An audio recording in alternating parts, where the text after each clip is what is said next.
Olá, alunos e alunas, sejam bem-vindos a essa aula, onde nós aprenderemos a determinar a massa molar, certo? Antes de ver alguns exercícios que ajudem a gente a entender este conceito, vamos ver antes alguns conceitos prévios aí que vão nos ajudar a compreender melhor isso aí. Pois bem, a massa molar refere-se ao peso atômico ou à massa atômica que é apresentada na tabela periódica. Para que a gente tenha uma noção disso, cada tabela periódica ela apresenta uma certa disposição quanto a essas informações. Veja que aqui, toda tabela periódica ela vai ter que vir acompanhada das informações básicas do seu elemento e também ela possui uma legenda, que é esta informação inteira aqui. Nessa legenda, você vai identificar a que se refere cada uma dessas informações, como por exemplo, este número 14 refere-se ao número atômico do elemento silício, cujo símbolo é esse e aqui embaixo está o nome. E aqui é o que nós estamos procurando entender nessa aula, que seria este peso atômico ou a massa atômica. Nós vamos ver que, para entender melhor esse conceito, para calcular a massa molecular de algumas substâncias, nós vamos precisar de trabalhar certos tipos de arredondamentos. Então veja que, no primeiro momento, sempre a nossa massa atômica, o nosso peso atômico, vai ser o maior número, tá certo? Vai ser o maior número. E o número atômico, ele é sempre também um número inteiro. Então, basta a gente identificar aqui, eu trouxe 3 exemplos, o flúor, o cloro e o bromo, que nesses 3 exemplos aqui estão os números atômicos. Por quê? Porque são números atômicos e são menores do que os números de massa aqui de cada um deles. Então, são esses números de massa, esses números maiores que nós vamos utilizar. Em alguns casos, nós temos que fazer valer alguns tipos de arredondamento. Veja aqui para o caso do flúor. O número de massa dele é 18,998.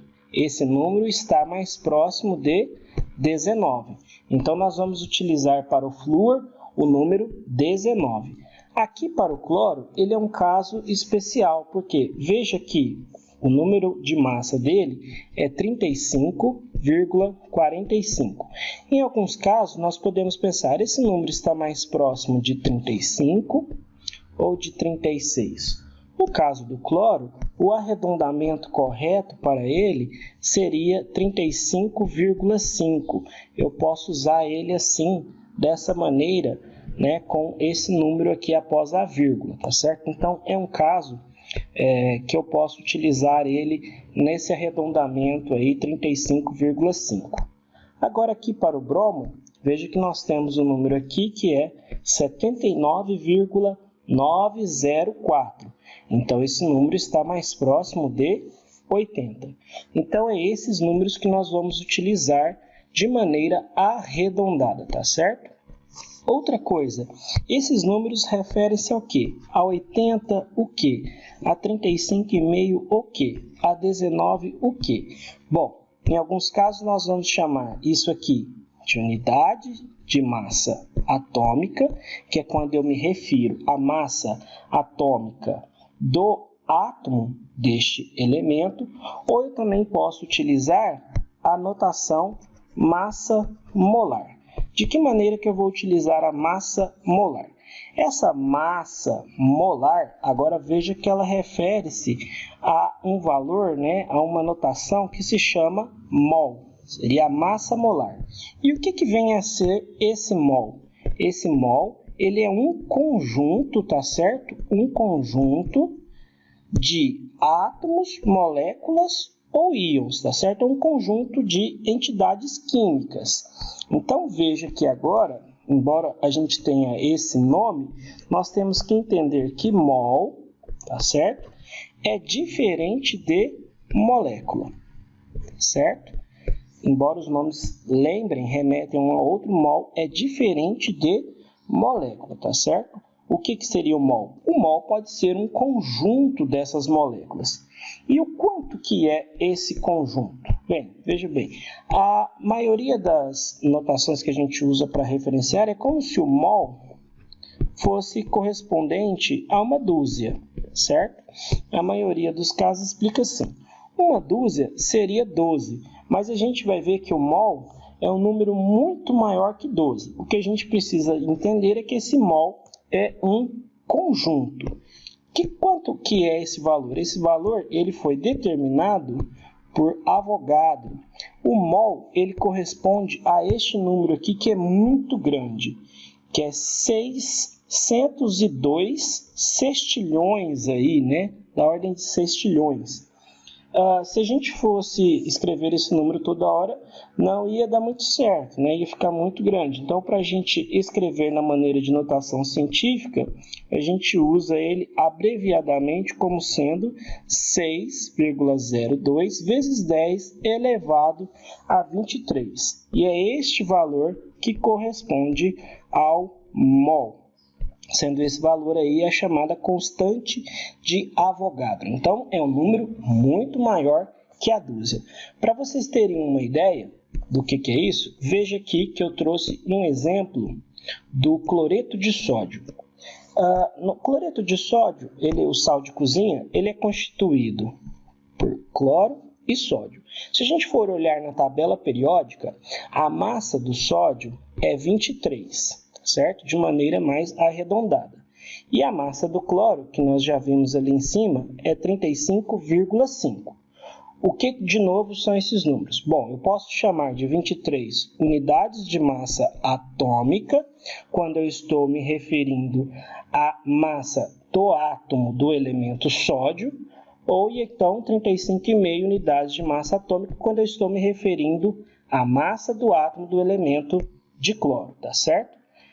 Entretanto, o objetivo dessa aula é expressar esses valores em massa molar, tá certo? Então, é o que nós vamos aprender a calcular essa massa molar. Se nós temos aqui um átomo de sódio nessa molécula, nessa substância, então nós teremos aqui 23 e de cloro 35,5. A grande jogada aqui é que estes valores para a massa molar, eles são expressos em gramas por mol. Veja que aqui agora nós temos o transporte, né, de um universo que é microscópico, como por exemplo o dos átomos, para uma coisa macroscópica, que é o que? Exatamente a medida, né, os valores de massa em gramas, que é uma coisa que eu consigo pesar, que é uma coisa que eu consigo mensurar no laboratório. Eu posso utilizar uma balança e obter a medida disso em gramas. Entretanto, né, esse valor ele tem que estar em conformidade com uma outra unidade, que é o mol. Ou seja, nós estamos admitindo que o cloreto de sódio tenha um átomo de sódio e um átomo de cloro, quer dizer então que se um átomo de sódio é 23 e o átomo de cloro é 35,5, nós vamos somar isso aqui e vai ser um valor igual a 58,5 gramas, ok? Somando esses dois valores, mas esses gramas refere-se ao quê? A gramas por mol. E o que significa isso? Quer dizer que quando eu tiver um mol de NaCl, ele vai ter exatamente 58,5 gramas. Então, veja aqui que pela ilustração desta balança, nós temos aqui aproximadamente 58,5 gramas que foram pesados aí. O que corresponde é exatamente a essa quantidade aqui de cloreto de sódio, tá certo? 58,5 gramas. Quer dizer, então, que aqui dentro desse becker, se nós temos 58,5 gramas, nós temos 1 mol. E se nós temos 1 mol de NaCl, quer dizer, então, que nós temos esta quantidade aqui de moléculas. Ou seja, se eu tenho 1 mol de NaCl, eu tenho, então, 58,5 gramas de NaCl, são todas notações aí correspondentes, mas eu também posso dizer que eu tenho 6,02 vezes 10 a 23, o quê? Moléculas de NaCl. Tá certo? Isso é para referenciar, então, a quantidade de moléculas. Eu também posso dizer que, veja que o meu NaCl é constituído de exatamente um átomo de cada, tá certo? Então, para fazer 6,02 vezes 10 a 23 moléculas de NaCl, eu vou ter que ter também 6,02 vezes 10 a 23 átomos de Na e 6,02 a 23 átomos de cloro, certo? O que vai me dar no total, se eu for pensar só em átomos, eu vou ter no total, somando essas duas quantidades aqui, 12,04 vezes 10 a 23 átomos no total. Então, é uma outra compreensão que nós podemos fazer acerca. Por quê? Porque nós temos em mesma quantidade, que é esse 6,02 vezes 10 a 23, átomos de cada um desses elementos. Mas como nós temos 2, né? Então, nós temos que somar. Então, 6,02 mais 6,02 vai dar o quê? Vai dar 6 mais 6, que vai dar 12. E 0,2 mais 0,2, 0,4. E nós conservamos aqui, né, essa minha base aqui de 10. Então, vou ter este valor aqui em total de átomos. Bom, isso aqui são algumas outras compreensões acerca da constante de Avogadro, tá certo? Então, eu tenho que considerar o número de elementos diferentes ou quantidade de átomos de cada um desses elementos que vão compor aí. Vamos fazer aqui o exercício 1, que está listado no PET, que diz o seguinte, ó. Quantas vezes a massa da molécula de glicose, tá certo, é maior que a da molécula de água? Então, ele deu aí a constituição dessas duas moléculas, né, a composição, a fórmula química delas, e também deu as informações de massa atômica, certo? Então, o que são essas massas atômicas? São aquelas que provavelmente a gente precisaria de pegar na tabela periódica, mas aqui no caso nós não vamos precisar porque elas já foram dadas. Veja que aqui no primeiro caso aqui a gente vai ter a glicose, C6H12O6, e nós precisamos de determinar a massa, aqui no caso é a massa molecular, né? Ou nós também podemos chamar de massa molar, o valor é o mesmo, depende aí da expressão final que eu vou utilizar. Mas o que é constituída essa glicose aí? Ela é constituída de carbono, de hidrogênio e de oxigênio. E quais são as quantidades que eu tenho de cada um dentro dessa molécula? Nós temos 6 carbonos, né? 12 hidrogênios e 6 oxigênios. E esses valores eu vou multiplicar, né, que são as quantidades, eu vou multiplicar pela massa de cada um. Qual é a massa do carbono? A massa do carbono é 12. Qual é a massa do hidrogênio? A massa do hidrogênio é 1. E qual a massa do oxigênio? 16. Efetuando esses cálculos aqui, o que nós vamos ter?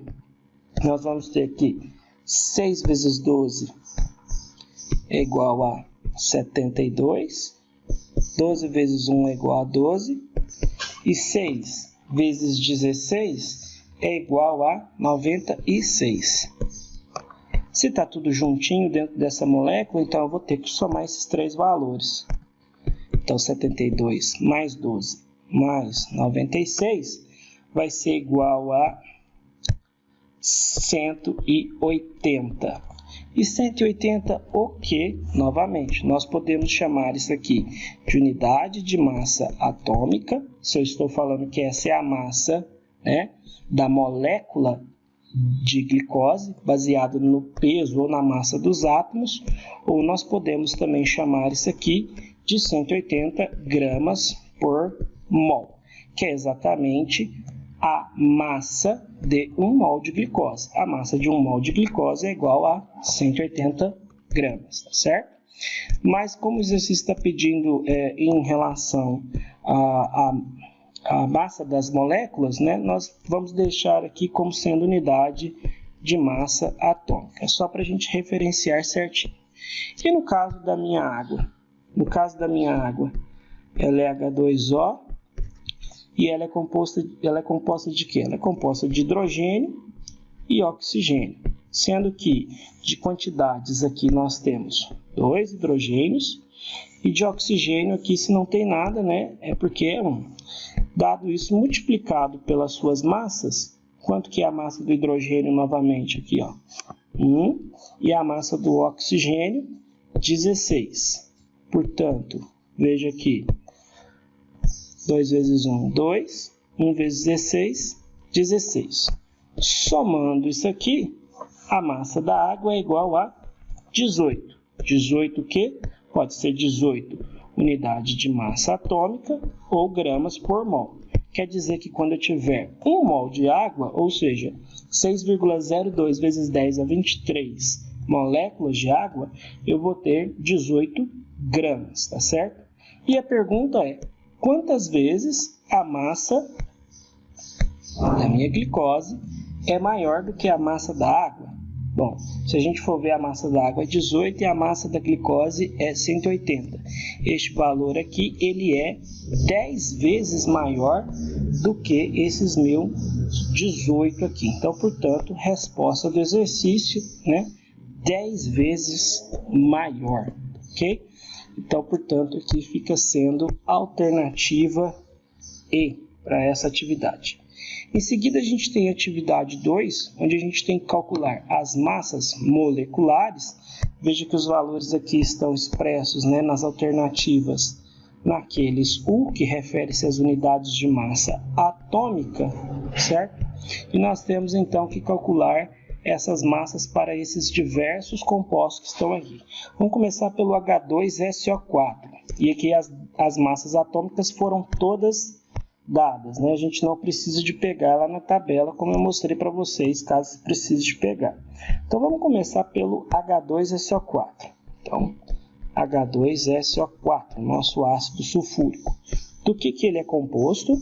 De hidrogênio, enxofre e oxigênio. E quais as quantidades de cada um? Bom, hidrogênio nós temos 2. Enxofre aqui nós temos 1, certo? E oxigênio nós temos 4. E isso multiplicado pela massa de cada um deles.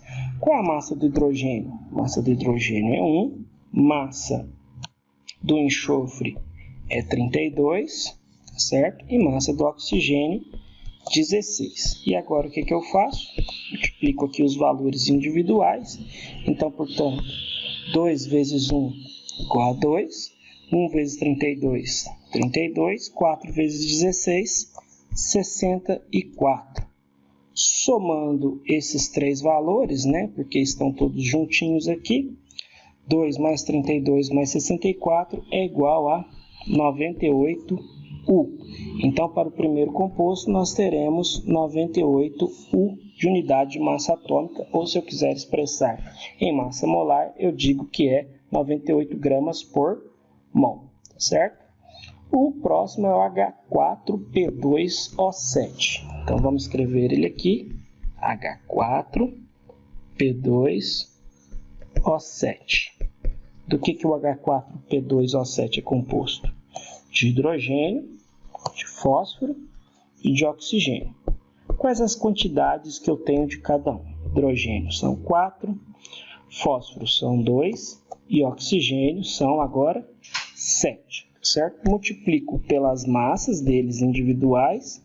A massa do hidrogênio é 1, a massa do fósforo, ela foi dada aqui como sendo, 31, certo? Então, massa do fósforo 31 e do oxigênio aqui, que é 16. Portanto, calculando aí cada um desses, nós vamos ter aqui 4, 2 vezes 31, 62, e 7 vezes 16 vai dar 112. E o que a gente faz aqui novamente é somar. Somando aí 112 mais 62 mais 4, vou ter um total de 178 U. Então aí eu já tenho a massa deste composto, dessa substância. 178 U. O próximo aqui é o sulfato de alumínio. Al2SO4,3. Vamos calcular aqui então para o sulfato de alumínio, que é o Al2SO4,3. Agora aqui nós temos um caso interessante. Veja só, o que é composto o sulfato de alumínio? De alumínio, enxofre e oxigênio. Mas quais as quantidades? Veja que esta unidade aqui, SO4, ela está sendo repetida 3 vezes. O que é isso? Então, eu tenho 3 SO4. Eu tenho SO4, SO4 e SO4, que são 3 vezes. O que vai me dar um total de quantos enxofres? Ó, eu vou ter 3 enxofres, tá certo? E quantos oxigênios? Ó, eu vou ter 4 em cada unidade SO4, em cada sulfato, eu vou ter 12 oxigênios. Então, é isso que explica, né, esse SO4 entre parênteses. Quer dizer que essa unidade SO4 está sendo repetida 3 vezes. Ou nós podemos interpretar isso, né, só fiz o desenho para mostrar, que tudo que está aqui dentro está sendo multiplicado por este 3.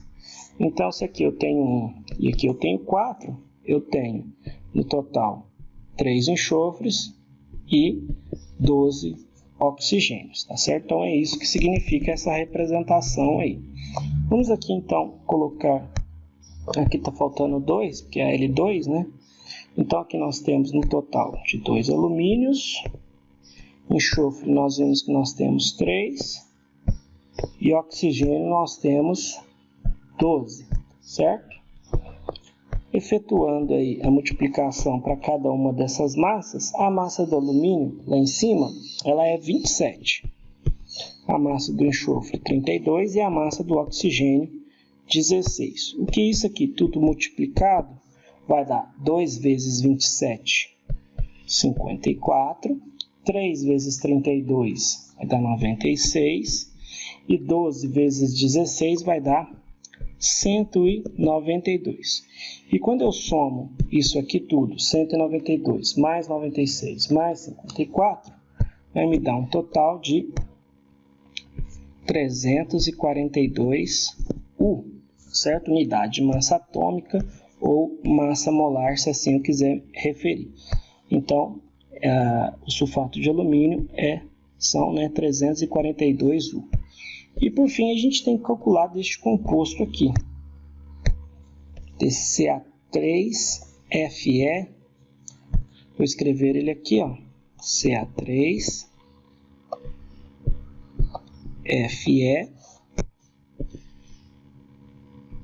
CN6,2. Veja que agora aí nós temos essa outra representação aí que não foge muito daquela, né?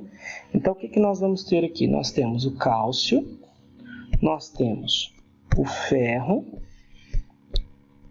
nós temos carbono aqui e nós temos também nitrogênio, certo?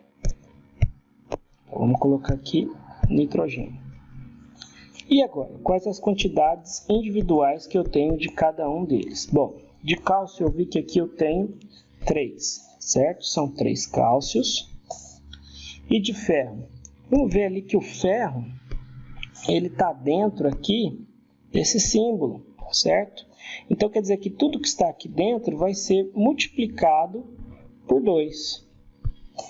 Porque aqui nós temos um 2. E esse 6 multiplica somente esse parênteses aqui.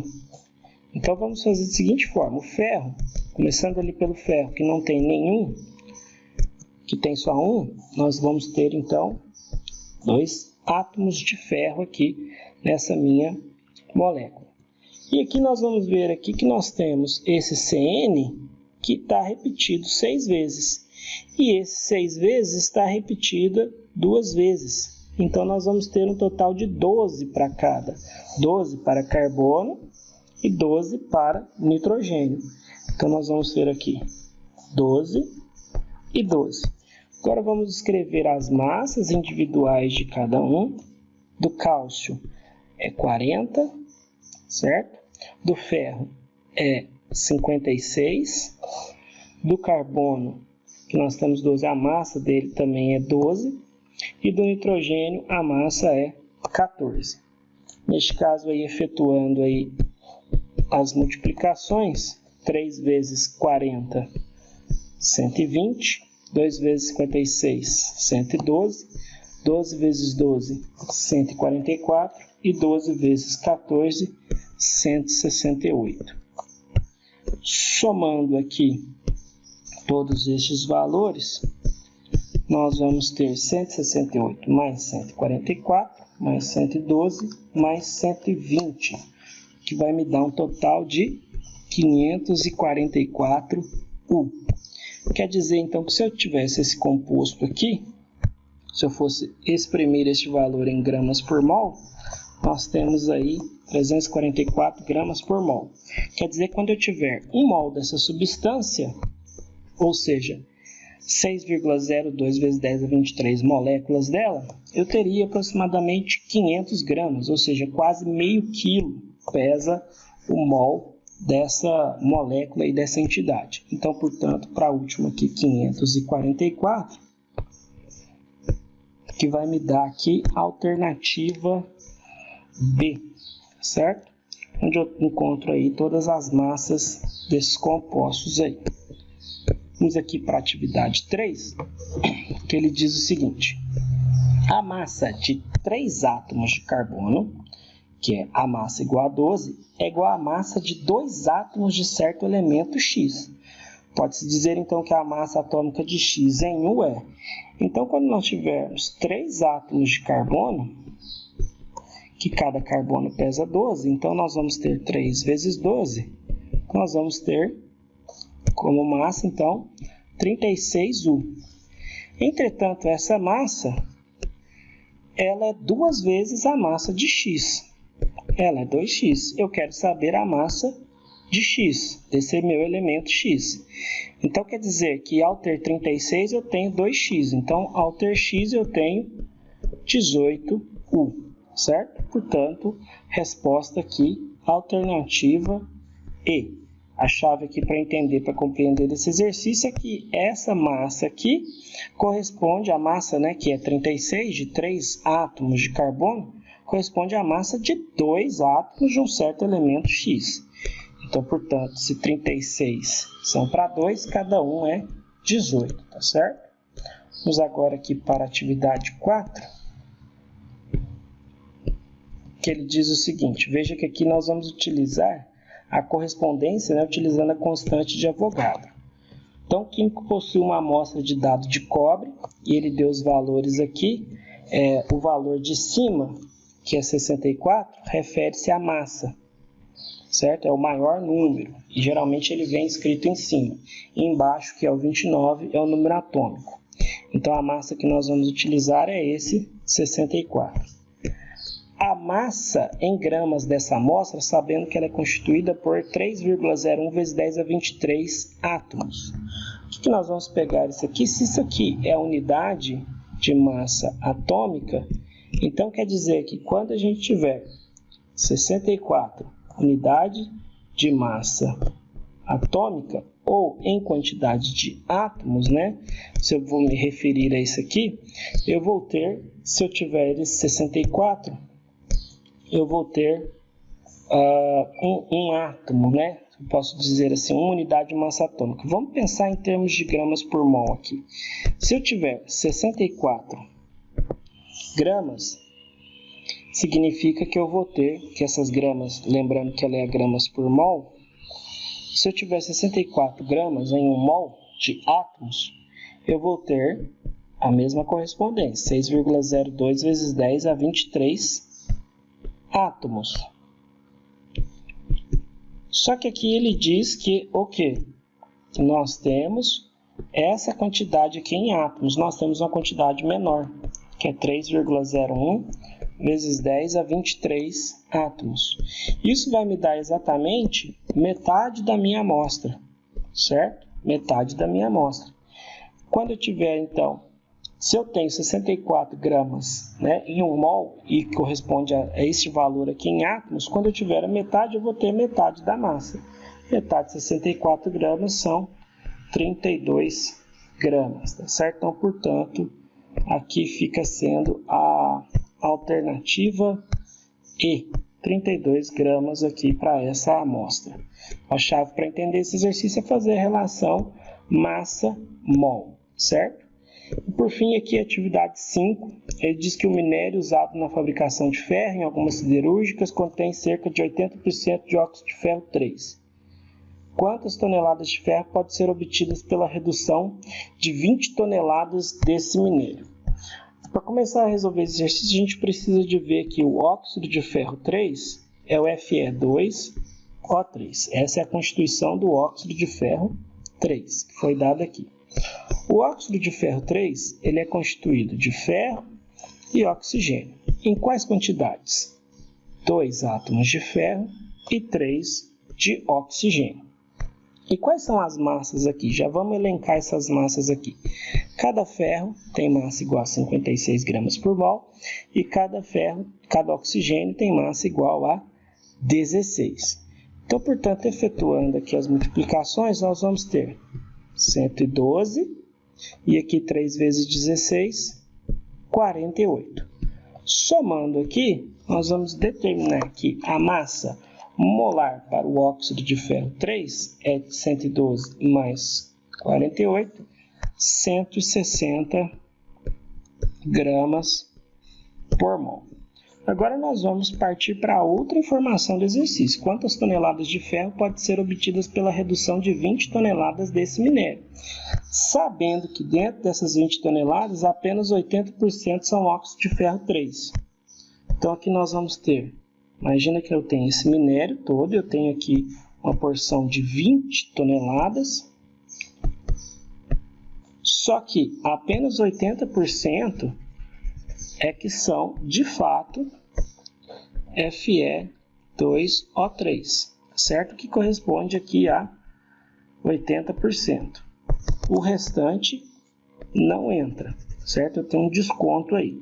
Vamos ver o que vai dar este valor aqui. Bom, se nós temos 20 toneladas, isso seria 100% da quantidade que eu tenho. Porém, apenas 80% é que são de fato, né, o meu minério que eu estou interessado. Este valor aqui, então, vai me dar 80% de 20, 16 toneladas. E essas 16 toneladas é que correspondem exatamente ao Fe2O3. E agora ele quer saber quantas toneladas de ferro eu posso obter aqui. Então, eu estou interessado somente aqui no elemento, no metal ferro. E fazer uma seguinte relação. Ó. Veja aqui. Quando eu tenho a minha molécula de óxido de ferro 3, eu tenho exatamente 112 gramas, né, aqui que correspondem ao ferro. Então, veja, como é que nós vamos fazer essa relação? Quando eu tenho 160 gramas, certo, dessa minha amostra, desse meu minério, do óxido de ferro, desses 160 gramas, apenas 112 gramas são de fato de ferro. Veja aqui, ó, dos 160 gramas, 112 são de ferro. E quando eu tiver, então, 16 toneladas, então, aplicando um conceito aqui da regra de 3, quando eu tiver 16 toneladas, eu vou ter X gramas. Veja que se em 160 são 112, em 16 toneladas eu vou ter exatamente um X, que é igual de 11,2 gramas de ferro. Então, é essa resposta, é esse o valor aqui que eu vou encontrar ao fazer a redução do óxido de ferro 3 em 20 toneladas desse minério aí, que vai ter 80% de pureza. Aqui eu não precisei de converter em nada, porque são grandezas, né, proporcionais aqui, 160 gramas e 16 toneladas. Não precisaria nem de converter essa grama para tonelada e nem essa tonelada para grama, né? São os valores aqui, eles já são por si só correspondentes. Basta eu efetuar aqui, né, o cálculo correto e eu ia chegar nesse valor aqui de 11,2. Então são esses aí os exercícios para a gente compreender as definições aí da massa molar, da massa atômica e da constante de Avogadro.